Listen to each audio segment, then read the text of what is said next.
Hello and welcome to Devil's Advocate. In taking on Manu Sharma's case, has Ram Jhetmalani betrayed his principles, and more importantly, thereafter, has he scattered all morality and ethics to the winds? Those are the two key issues I shall raise today in an exclusive interview with Ram Jhetmalani. Mr. Jhetmalani, for 2 years, there's been a sign outside the gate of your residence in Delhi which reads, "I am not accepting any new court matters, but welcome for anything else." Despite that, you've accepted Manu Sharma's case. Now tell me, is the sign wrong or have you simply changed your mind? I have not changed my mind. Manu Sharma's case, I took up when I appeared for his bail application in the High Court. That was long before I put up the board. That's an old case.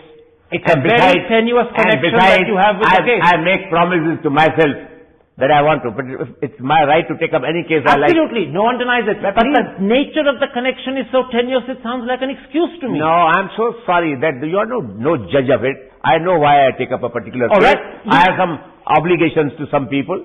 And what sort of obligations? What sort of obligations? Financial? Obligation to defend a person against an undeserved, vicious onslaught by the media, which is subverting criminal justice and the whole criminal justice process. You mean to say the media and the media's treatment of Manu Sharma has made you defend Manu Sharma? In other words, if the media hadn't characterized Manu Sharma the way they have, you wouldn't have defended him? I probably may not have. You mean you've been entirely provoked by newspaper articles?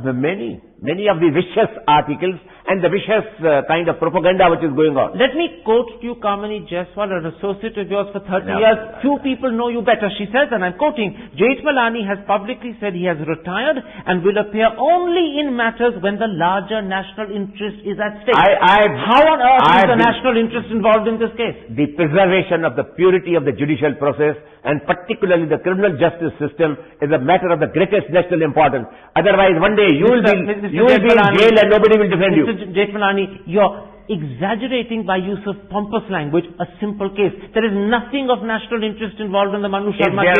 If there was no national interest involved, you would not be interviewing me here this evening. I'll tell you why. And you are wasting your time. I'll tell you why I'm interviewing you. Because I have a suspicion that Ram Jhetmalani picks cases to attract attention to himself and to create controversy. It's publicity he's seeking. I normally try and avoid people. I avoid meeting Normally? people. Just look at the people you've defended. Haji Mastan, Balbir Singh, Kehar Singh, Harshad Mehta, Ketan Parekh, Lalu Yadav, and now Manu Sharma. What are you talking about, Mr. Thapar? You are talking of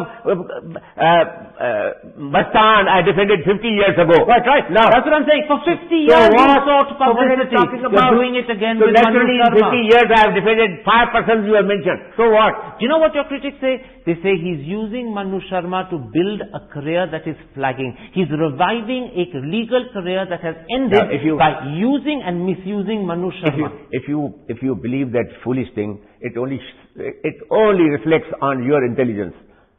You're very welcome to criticize, in fact, be abusive of me. You are being abusive. Not a defense I'm trying to be polite because you are sitting in my house. You don't defend yourself against the question by abusing the interviewer, but you have a right to do so. You have no right to abuse the interviewer either. I'm not abusing I beg your pardon. That is what you are using language which no interviewer should use. I would have turned you out of my house, but for the fact that you are my friend and guest. Except for the fact that what I'm asking is probably niggling you. I'm saying that you choose cases and you choose clients to promote I refuse to be needled by a person like you. You are too small to needle me, for God's sake. In which case, why get angry? Why get upset? Why lose your temper? But I am not upset. I am giving you a reply to your silly questions. All I'm doing is being devil's advocate. You're behaving as if you've got the devil in front of you. Calm down. Calm down. No. Don't expect me to calm down when you are crossing all limits of an interview. Then let me cross one more.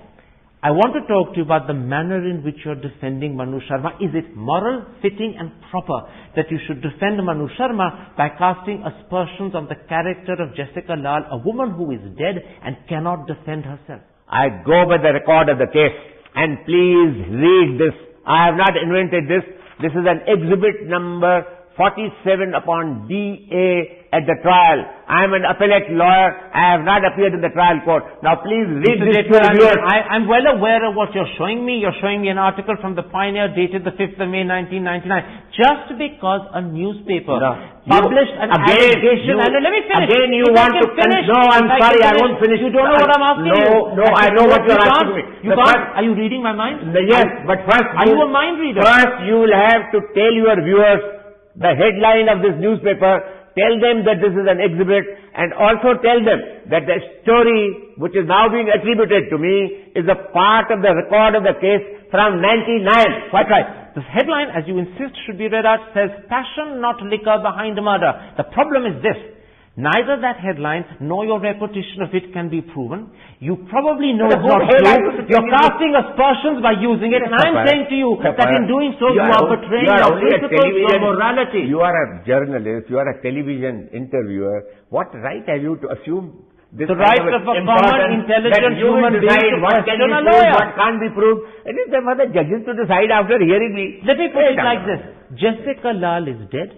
She cannot defend herself, and yet you have no compunction in flinging... Can I finish? You have no compunction in flinging baseless accusations to malign her character. Now who the hell realize that you're damaging a woman who is innocent? In the first place, I have not made any accusations against her character.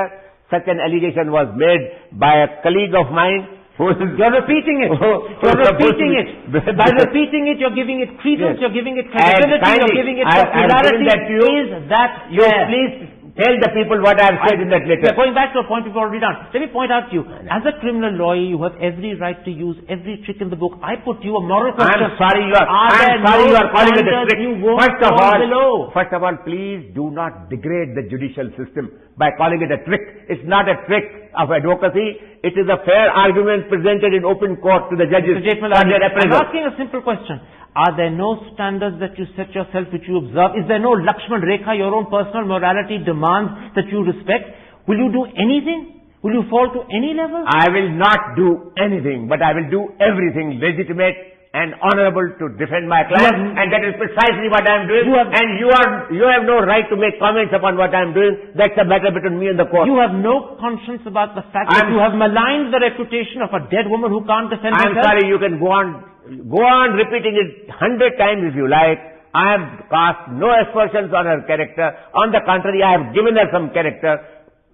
I hope she deserves it. You've given her some character, you hope she deserves it. Yes.